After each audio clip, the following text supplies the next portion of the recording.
Racing La Rochelle, le 5e face au 3e, c'est un véritable choc de ce championnat et ce même si quelques Parisiens ou Rochelais, retenus avec l'équipe de France, sont absents de ce match au sommet.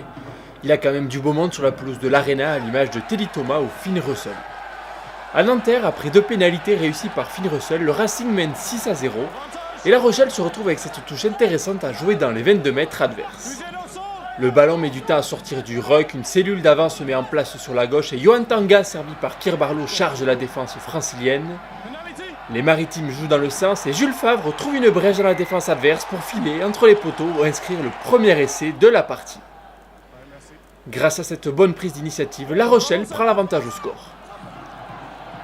Dans la foulée, les visiteurs doublent la mise, puis Antoine Astoy passe 2 pénalités contre une réussie par Finn Russell et à un quart d'heure de la pause, La Rochelle mène 9-17. Le Racing sait qu'il doit réagir et vite recoller au score. Sur cette action, alors qu'ils ont un avantage, les Franciliens envoient le jeu sur la droite. Max Spring adresse ce superbe offload à Donovan Taufifinois qui trompe 3 défenseurs pour plonger en coin et relancer la partie. Cet essai semble revigorer le Racing, mais sur cette offensive, Baptiste Chosnou laisse tomber le ballon et Antoine Astoy s'en empare. L'ouvreur international accélère, prend toute la défense francilienne de vitesse et malgré le retour de Max Spring, l'ancien maître à jouer de la section paloise plante déjà le 3e essai de son équipe. C'est une première mi-temps un peu folle que nous proposent les deux formations avec 4 essais inscrits. Et à la pause donc, c'est La Rochelle qui est en tête, 16-28.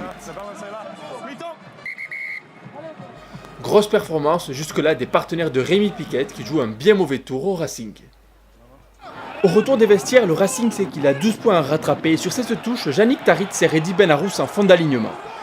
Derrière, le jeu rebondit, Russell lève la tête et adresse cette superbe passe sautée pour Max Spring qui joue son 2 contre 1 et offre le ballon d'essai à Olivier Clémenzac. À un peu moins de 10 minutes de la fin, le Racing a presque rattrapé son retard puisqu'il n'y a plus que 2 points d'écart. Et les locaux sont intenables puisque sur ce lancement, ils percent une nouvelle fois la défense rochelaise.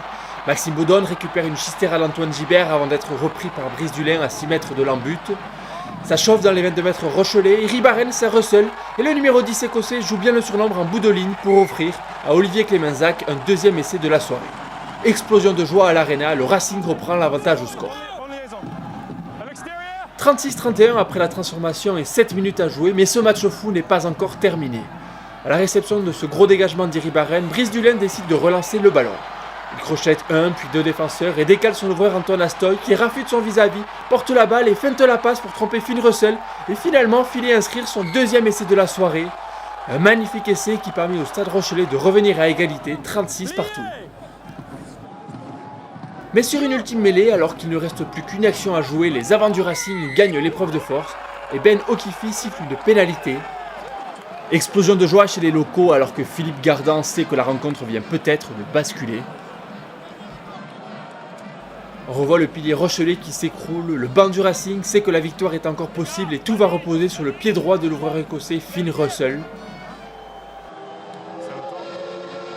Le numéro 10, alors que la sirène est en train de retentir, s'élance des 40 mètres et il ne tremble pas pour offrir au Racing 92 une victoire 39-36 au terme d'un match de folie.